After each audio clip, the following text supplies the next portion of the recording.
of a push up, and now we're coming into the start of the US session. Now, for today, we've got, so just before we move on and start looking at the Forex Factory, what's going to happen today, what news is out, and jumping into the crude. So that's really all we've got in relation to the volume spike. We determine how we take the trade. So that's on our entry here. This is this either acts as our trailing value or stop, or it acts as our entry point. So if we go to our strategy, we determine what time we're going to test on. So it might be, say, from 9 till 12, 9 till 12:30. We determine how many points we're going to require to get into the trade. So that's the offset. It's not it probably needs to be a little bit, so an entry offset should be, but basically that's our offset. So it's telling us that 2 ticks will get us into the trade off that trailing profit, and the initial stop off this off the swing high or low is 48 ticks, and our trailing trigger doesn't get initiated until we actually move 25 points. So this is saying that we have to actually have a fairly substantial move before we get into the trade. So it gives us plenty of time to get in. It's saying that we're allowed to have potentially 5 re-entry attempts. So that's a little bit higher. Probably lower that down to about 2 would be the most you'd run on that.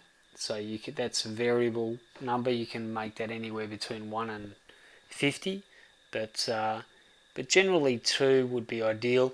Now, what you might find is that you might go through and do your testing on the Countertrend, and you might find that, look, it's profitable, but it could be better. And the way to improve the success and profitability of the strategy is to look at your key levels that you're trading, because remember that the testing on this thing won't differentiate between trades that are taken at key levels or not. That's up to you to manually do that when you go through and kind of pull out your data. And the other thing you can do is look at maybe the second attempt trade setups rather than taking the first attempt. The second attempt is always one that generally has a higher probability. So it also will test on fixed targets. It'll test on how many ticks you're going to go for on that fixed targets. It'll test on your maximum wins, and maximum wins, I've got this set to 100, maximum losses 3. So if it has 3 losing trades, it'll stop trading. And then you can see that I've got my selection on there as volume spike and volume divergence, but you can have all 5 running. So that will, once we run that report, it will yield us a statement similar to this, which will basically give us the results. It'll give us an equity graph, which we've seen in the room before, which this one here is pretty decent, and it'll give us all the trades. So once we've got all the trades, then you can go through. You've got your trade list. Then you can basically go through off your trade list. You can save this to, say, an Excel document, and then you can go through and sort your data based on, day of the week. You might want to. I know for a fact that Friday is generally a pretty ordinary day on the DAX. I've done this exercise about 3 times where I've tested over 300 trades in each, and Friday has consistently come up as fairly ordinary. So if you do a similar test on the Trend Trader or the Countertrend or one of these strategies, one of the things you can quickly do is you can go to, so I'll just show you how to save that. You just select Excel as your spreadsheet that you want to save, and then give it a name, and that'll save this document as a spreadsheet, an Excel spreadsheet. If you save it as a web archive file, then it doesn't allow you to do any manipulation. So that's definitely not what you want to do. So we'll cancel out of there for a second. as I mentioned, if you have a look at the periodic returns right down the bottom of your tab, you'll see that it sorts the day profit out.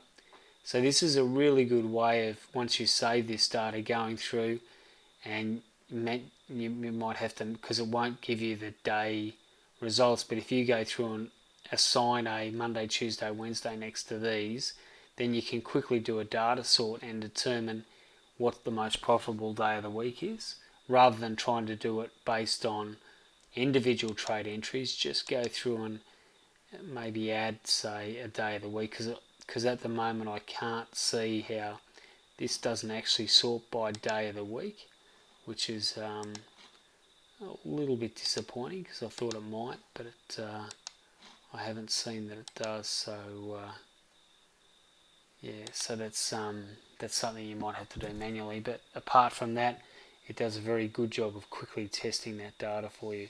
So traders, that's really it for the counter trend. All we're looking for, it's a counter trend strategy, so it's looking to take advantage of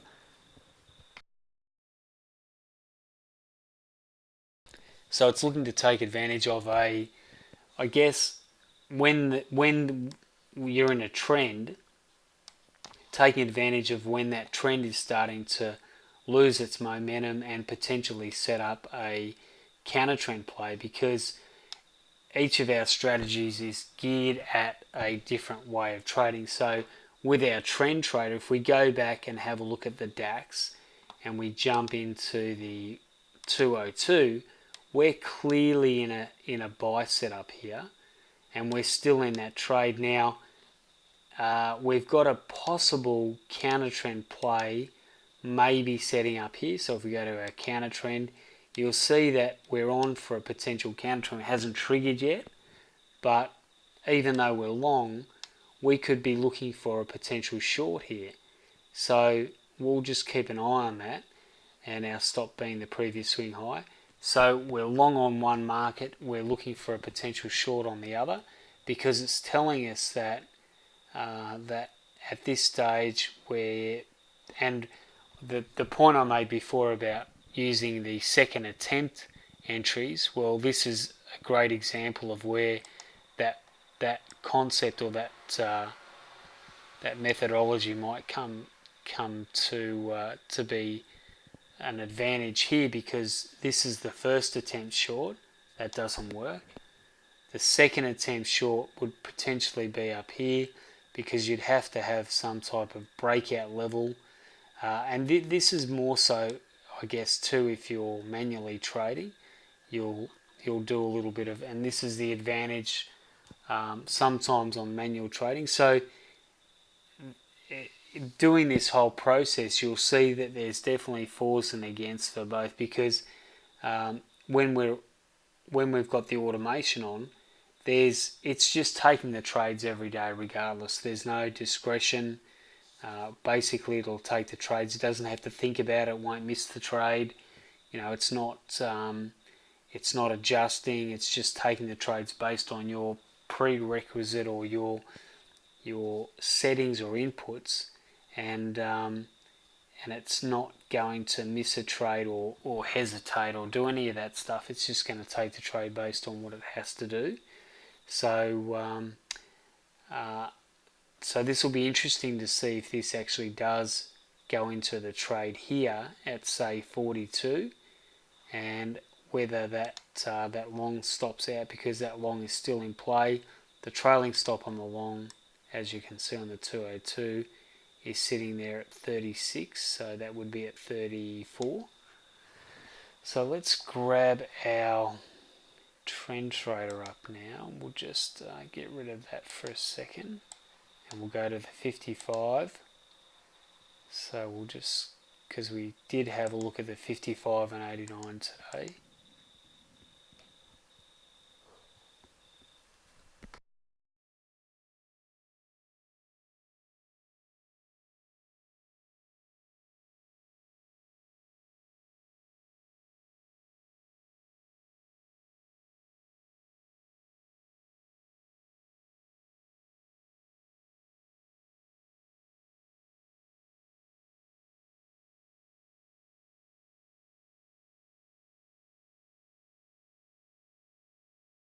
So I just put that ADX on there just to see how much movement we were getting on some of these trades. So let's just cordon this off. Now, one thing that you will notice that occasionally you'll get a setup that doesn't come up on the automation.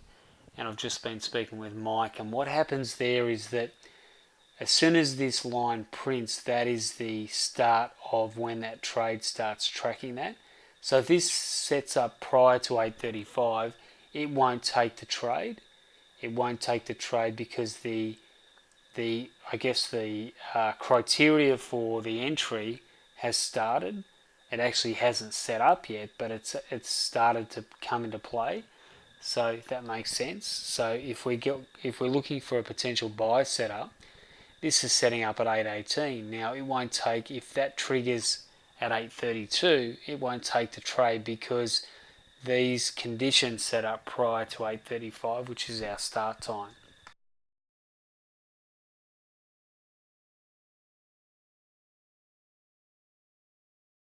We're going to do a bit of a drop in on the Forex Factory. We're looking for our first trade set up for the session. Currently